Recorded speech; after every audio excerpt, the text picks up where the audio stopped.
everyone, my name is Melanie Standish and I'm a current PhD student of Industrial Organizational Psychology at the Illinois Institute of Technology, and I'm also the program coordinator and researcher at the National Center for Healthcare Leadership in Chicago, Illinois.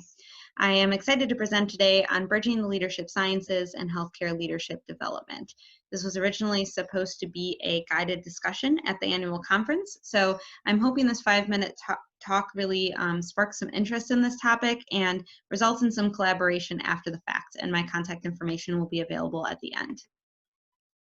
I'll go over a little bit of background about this topic, the state of healthcare leadership development, the importance of interdisciplinary work when it comes to the space, and also the future and how social scientists can get involved. First of all, just a little bit of background. When it comes to healthcare leaders, individuals in the medical field often have an immediate impact on the life of others, which means that effective leadership in these spaces is especially important. Unfortunately, the state of medical leadership is that physicians and clinicians are often promoted into leadership roles on the basis of their clinical merit and expertise, and not necessarily their leadership behaviors and their effectiveness as leaders. As a result, we oftentimes have physicians and clinicians who don't necessarily have former leadership training or development, and thus it's incredibly important to develop these groups of individuals as leaders.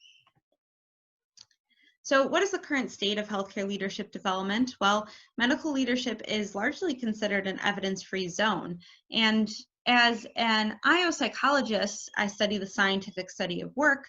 I found this statement quite shocking when Lees and Armit published an article about medical leadership being an evidence-free zone in 2018.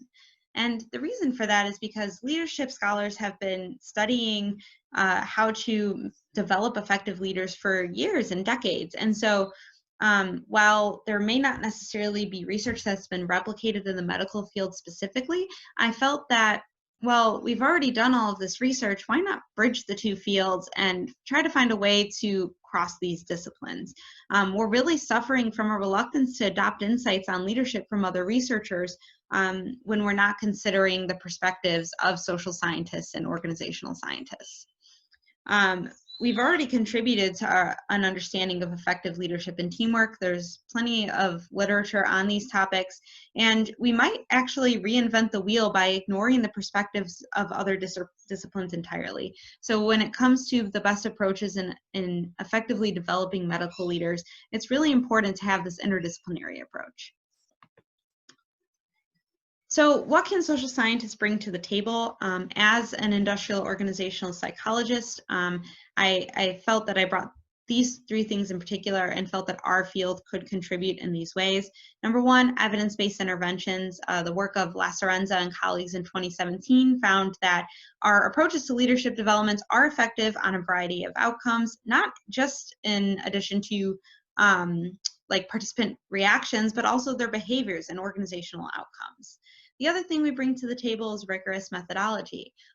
Especially in the leadership development space, it is continuously encouraged that we go beyond cross-sectional and very short-term studies and start looking at more experimental and longitudinal studies. And finally, proper assessment. Leadership scientists and social scientists have been looking for ways to measure leadership and effective leadership behavior for years.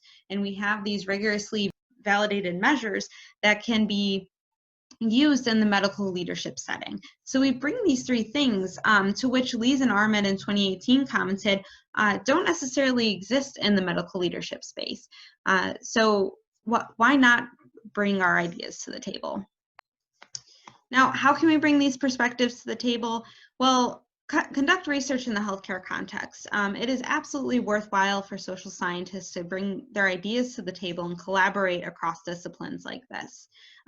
Take steps to understand the healthcare context. One of the major problems that medical researchers have with existing social scientist work is that we don't necessarily take the healthcare context into consideration, and we really need to. And finally, effectively communicate our research into practice, which is what I'm currently trying to do. You know, we have this body of literature and this existing research that could really be applied to the medical setting if it was only effectively communicated in journals and in other places that medical researchers might be looking and reading. So with that, I'll thank you for listening to my talk. If you have any ideas about how social scientists can play a role in developing healthcare leaders, please reach out to me via my email or via LinkedIn. I'm happy to connect more and have further discussion. I'm equally excited to potentially host a Zoom discussion if anyone's interested. So with enough interest, I'm happy to host this as a discussion as it was originally supposed to be. So thank you for listening, reach out, and I hope everyone stays safe and well.